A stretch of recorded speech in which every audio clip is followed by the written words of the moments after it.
अमायिक mic अपने अनुज, क्योंकि मैं स्वयं ब्रह्मचारी और योगी जी भी ब्रह्मचारी, अपने अनुज आयुष्मान आदित्यनाथ योगी को दे रहा हूं। श्री तंभरा जी को फिर मेरी कटावनी योगी, उत्तर प्रदेश के यशस्वी मुख्यमंत्री आयुष्मान आदित्यनाथ योगी,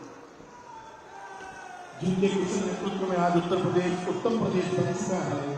एक सरकार थी जो कार सेवकों पर, राम भक्तों पर गोलियां बरसाती थी,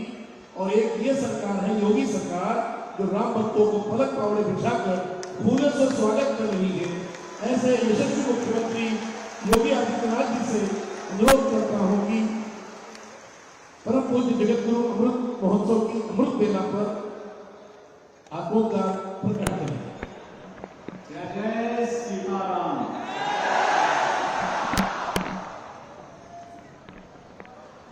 व्यासपीठ पर विराजमान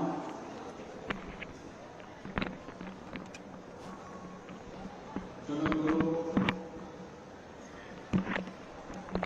पूज्य रामानंदाचार्य पूज्य स्वामी राम भद्राचार्य जी महाराज,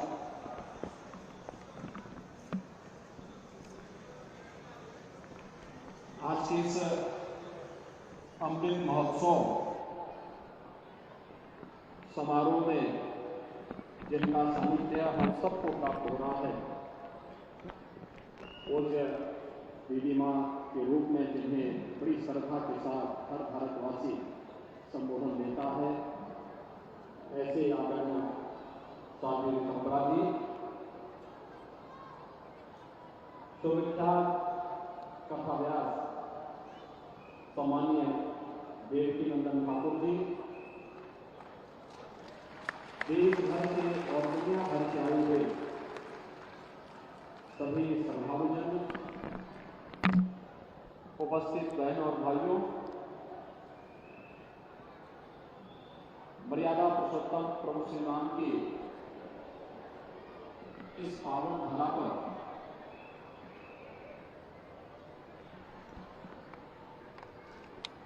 जगत गुरु रामानंदाचार्य पूज्य स्वामी राम भद्राचार्य जी महाराज के अमृत महोत्सव के अवसर पर आयोजित इस पावन समारोह में मैं प्रदेश शासन की ओर से उनका हृदय से अभिनंदन करता हूं, उनका स्वागत करता हूं।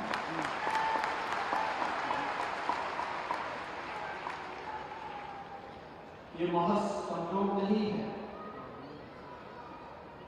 बल्कि देव योग से निर्धारित कार्यक्रम होगा। जगत गुरु रामानंदाचार्य पूज्य स्वामी राम भद्राचार्य जी का जन्मोत्सव का अमृत महोत्सव हो, उसी अवसर पर प्रभु राम 5 शताब्दी की अपनी इस अवधि को विस्मृत करके अपने जन्मभूमि पर विराजमान हो रहे हैं। प्रभु की कृपा के सिवाय इस प्रकार के देव योग मिलने अत्यंत कठिन है, और हमारी को पीढ़ी सौभाग्यशाली है कि हम लोगों ने संघर्ष को नजदीक से देखा, और आज अपने भौतिक तत्व से न केवल प्रभु राम को अपनी जन्मभूमि पर एक भव्य मंदिर में विराजमान होता हुआ देख रहे हैं, बल्कि एक नए भारत के नई अयोध्या का दर्शन भी हम सबको हो रहे हैं।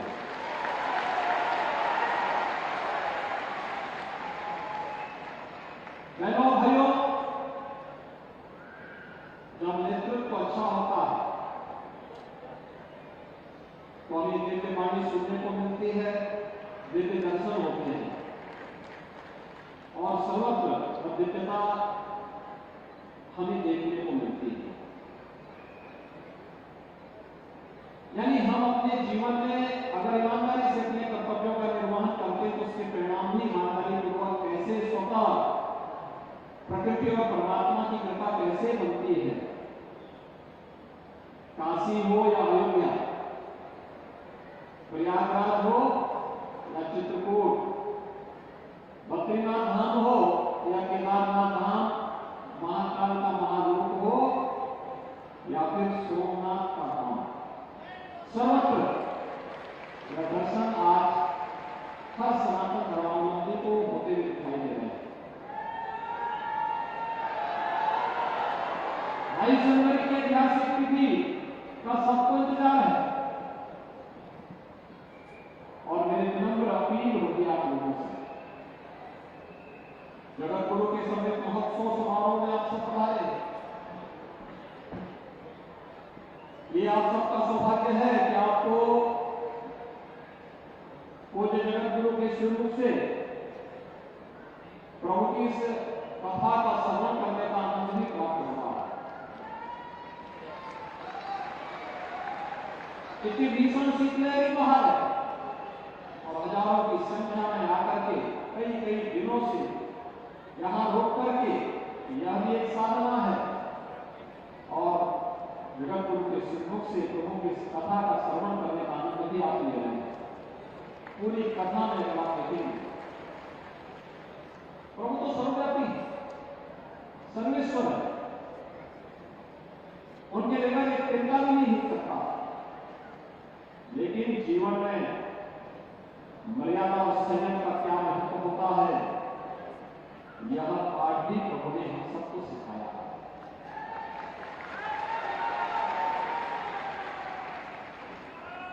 इस अयोध्या जो कई वर्षों तक, कई शताब्दियों तक उपेक्षा को झेली है, अपमान का दंश सही है, बर्दाश्त की है, आज जब प्रधानमंत्री मोदी जी के नेतृत्व में एक नई अयोध्या के दर्शन हो रहे हैं तो देश और दुनिया अयोध्या आने के लिए उत्सुक भी है, आतुर भी है। पूरे संयम के साथ, पूरे मर्यादित तरीके के साथ हम सबको अयोध्या में सभी अतिथियों को आने, उनके स्वागत करने और उन्हें रामलला के दर्शन करने का सौभाग्य ही प्राप्त हो,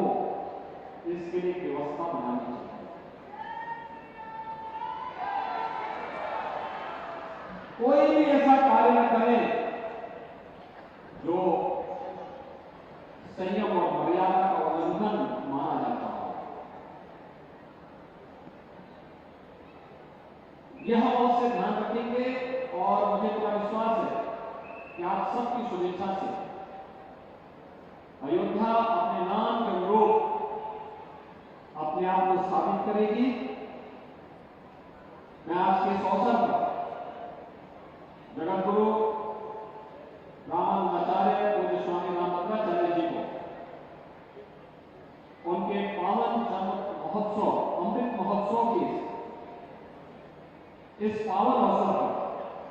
प्रदेश सरकार की ओर से, प्रदेश की जनमानस जनता की ओर से उनका हृदय से अभिनंदन करता हूं, उनके स्वस्थ और दीर्घ जीवन की कामना करता हूं। जिन्हें मैं सर्वसतम के भाव के साथ एक लंबे समय तक उनका मार्गदर्शन और उनका आशीर्वाद प्रदेशवासियों पर, सनातन धर्मावलंबियों पर बना रहे, इस विश्वास के साथ प्रभु नाम से उनके स्वस्थ और दीर्घ जीवन की कामना करते हुए अपनी वाणी को यहीं पे विराम देता हूं। जय सीताराम।